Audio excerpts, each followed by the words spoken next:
Welcome back, everyone. Today we are going to be discussing Battle Cry for Freedom by James M. McPherson and why you should read it if you haven't already. So this book was released in 1988.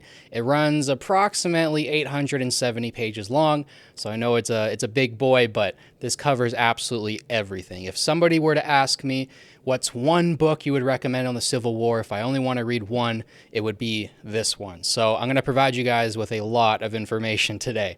I'm going to give you guys a list of suggested books that I would pair alongside with this one. I'm going to give you guys a list of documentaries that I would pair with this book, a list of films that I would pair with this book, a list of songs that I would pair with this book, and a list of a couple paintings and painters that I think go well with reading this book. So I'm going to give you guys a completely immersive experience today, hopefully, give you guys a bunch of suggestions on what you guys can pair with reading this book. I'm sure it's going to inspire you guys to read more about the Civil War, and yeah, an incredibly inspiring book. I can't wait to talk about it today. But before we get into all of that, I need to give you guys just a few words on the author himself. James M. McPherson, born in Valley City, North Dakota in 1936, is a renowned American historian and authority on the American Civil War. He earned his PhD at Johns Hopkins University under the mentorship of the prominent historian C. Van Woodward. McPherson's career has been defined by his dedication to making history accessible to general audiences while maintaining rigorous scholarship. A Pulitzer Prize winner, his works highlight the social, political, and military dimensions of the Civil War, with a narrative style that captivates both academic and popular readers. So yeah, needless to say, James M. McPherson is one of the most highly regarded and respected authors when it comes to writing about the Civil War. He has quite a few other books, so I'm going to list them off for you guys right now. I haven't read any of them myself, but I'm going to get around to it eventually because I love his writing style. So the first one is The Struggle for Equality, which came out in 1964. Then we have Ordeal by Fire, The Civil War and Reconstruction from 1982. We have What They Fought For from 1994. For Cause and Comrades from 1997. From 2008, we have Tried by Fire, Abraham Lincoln as Commander-in-Chief. We have War on the Waters, the Union and Confederate Navies from 2012. And I haven't read that book, but learning about the naval history of the Civil War is very, very interesting, I have to say. So, with that all out of the way, I'm going to give you guys a quick summary of what this book is about without spoiling anything. Not that I can. This war happened over 150 years ago, so not really any spoilers, but I'm going to give you guys a quick, brief summary of what this book actually covers, and then I'll talk about a couple of reasons why I love it and all those other pieces of content I promised earlier. So, James M. McPherson's Battle Cry for Freedom is a masterful tapestry of the American Civil War, weaving together the political, social, economic, and military threads of a nation at war with itself. Spanning the turbulent years from the Mexican-American War to the aftermath of Appomattox, this book delivers an intricate exploration of the causes, events, and consequences of the conflict. With elegant prose and penetrating insight, McPherson captures the spirit of a fractured nation and the profound struggles over slavery, union, and identity that defined the era. His compelling narrative balances the grand strategies of generals with the voices of soldiers and civilians, making it an essential account of America's defining ordeal. This magnum opus is both a gripping chronicle of history and a poignant reflection on the enduring quest for freedom and equality.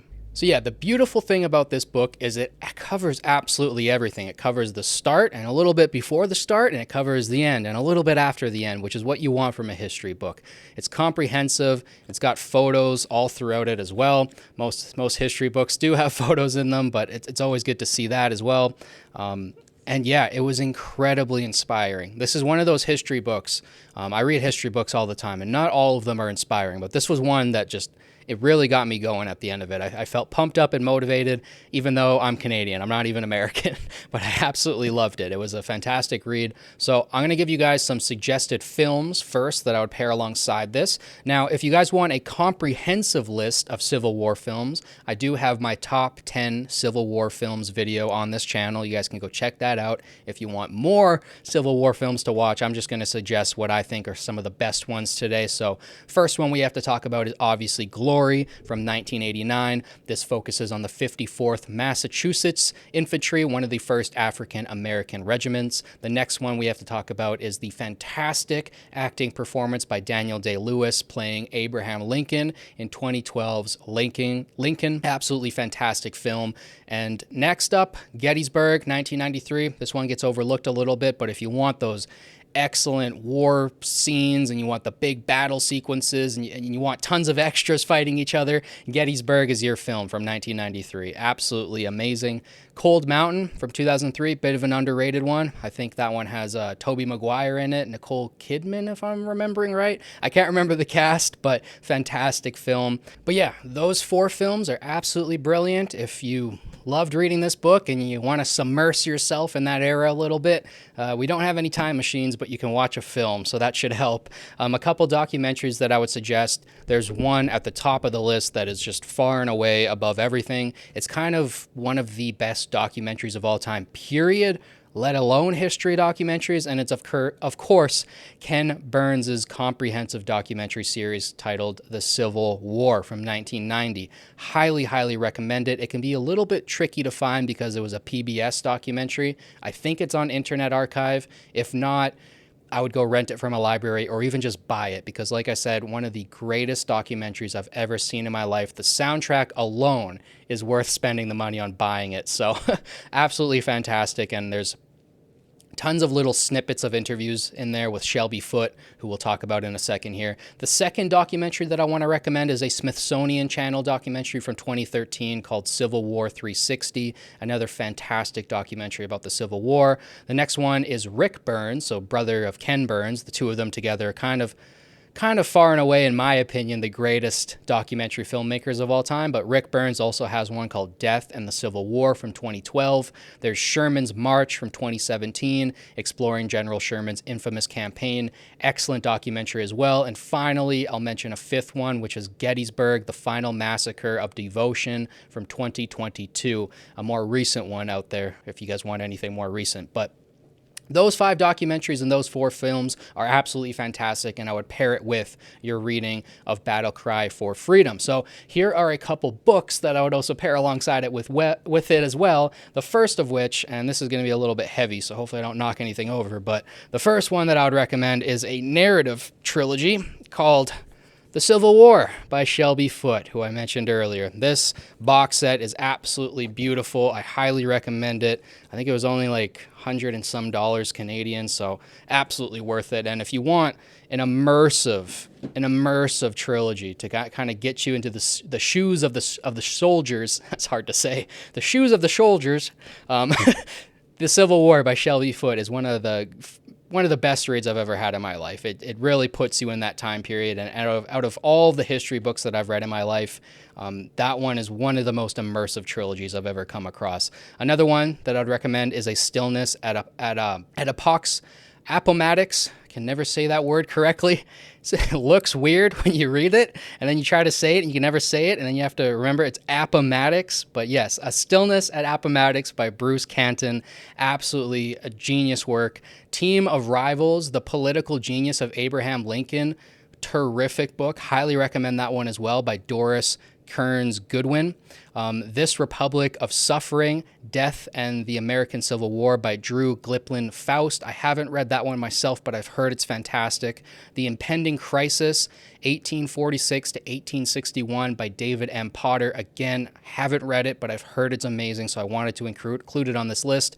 I have, however, read the fantastic biography by Ron Chernow, one of the greatest biographers of all time on Ulysses S. Grant, titled Grant. It's a fantastic one. There's some brilliant biographies out there on the Civil War generals, and there's so many interesting generals to read about. So definitely pick up a book on Sherman, definitely pick up a book on Grant and old Fuss and Feathers and whoever else interests you. But the next book that I'll mention is Tried by War, Abraham Lincoln as Commander-in-Chief by James M. McPherson. Same writer as this book, so highly recommend that one as well. I haven't gotten around to reading it yet, but it is on my list. And the last book that I'll mention today, because this is quite a long list, is For Cause and Comrade, Why Men Fought in the American Civil War, also by James M. McPherson. So that is a list of 8 books that you can pair alongside your reading of Battle Cry for Freedom. I guess in the case of Shelby Foote, it's 3 books, so maybe 10 in total. But yeah, if you guys want to dive deeper, you guys can get into that. I could make you guys a full video of like the top 10 or top 50 Civil War books of all time. Again, I haven't read that many, but if you guys want a list like that, like a more comprehensive list, I can certainly provide that for you guys. I'm pretty good at researching book lists at this point. But yeah, I've only read about 5 to 10 books on the Civil War, and to me, the Shelby Foote trilogy and this one are definitely my favorites. So let's talk about a few songs to go along with it, because, you know, listening to some music from the time period can really put you in the shoes of the, I'm going to say it again, the shoes of the soldiers. But Tennessee Ernie Ford has 2 albums, both from 1961, called Civil War Songs of the North and Civil War Songs of the South. You can find both albums on Spotify, Apple Music. Pretty easy to find. That's not like all of the Civil War music that's out there. There's lots out there, so go and do your own research and find what you can. But those just happen to be my 2 favorite albums when I'm listening to old Civil War music. Sometimes I like to put it on while I'm reading a Civil War book or just after it, you know. Put yourself in the shoes of the soldiers. So a couple paintings that I want to talk about today. I'm mainly going to be listing 5 painters who I think you should go check out, because to put all the works up on screen, that would make this video too long, and we're already making this a long video with all the content I'm providing with you guys. So quickly to wrap up today, the first painting that I want to shout out is the Battle of Gettysburg by Thur de Thulstrup. I can't say his name properly, but this was painted in 1887, so shortly after the Civil War. It's an absolutely stunning painting. Another one by Winslow Homer, who's a fantastic painter. This was painted in 1866, so right after the Civil War, and this one's called Pioneers from the Front. Absolutely stunning painting as well. I love the detail in this one. Lastly, I'll mention another one from Winslow Homer since I like his work so much. This one's called The Veteran. It came out in 1865, as far as I can tell, and absolutely beautiful painting as well. Not exactly a Civil War painting, but it is at the same time. So Winslow Homer is first on my list for painters that I would recommend. He has plenty of Civil War paintings and so many beautiful ones. He's a terrific painter. Thur de Thulstrup is another one. So I showed you one of his paintings. I can't say his name, unfortunately, but I tend to struggle with names on this channel. It shouldn't be a surprise to anybody. Third is James Hope. Fourth is George P.A. Healy. And fifth is Mort Kunstler. And I'll put all of those names up on screen because some of them are hard to pronounce, but those are a couple artists that you can go look at if you want to look at some Civil War paintings. So just go onto WikiArt, type those names in, and browse away. So hopefully that's a lot of content for you guys to just get you guys immersed in that Civil War era. And yeah, I hope you guys go and pick this book up and read it. Come back to this video. Let me know in the comments what you guys thought of it. If you've already read this book and you're just watching this video for fun, definitely let me know down in the comments what you guys thought of it, because to me, this is one of the greatest books ever written on the Civil War, and I just want more people to read about it, because I'm Canadian and I've read like almost 10 books on the Civil War to this point. So the rest of you guys out there got to pick up your bootstraps and get reading, because this was such an important moment in history. The rift of a country and deciding what's right and wrong and the morality of it all, and it's such a beautiful story, even though it's tragic at the same time. So yeah, that's all that I have for you guys today. If you guys like this video, don't forget to like, subscribe, share with your friends to help boost this channel and the algorithm. If you guys have any suggestions for books that you want covered in this series, let me know down in the comments as well. Thank you guys so much for watching. As always, it means the world to me. I'll catch you guys in the next one. Peace.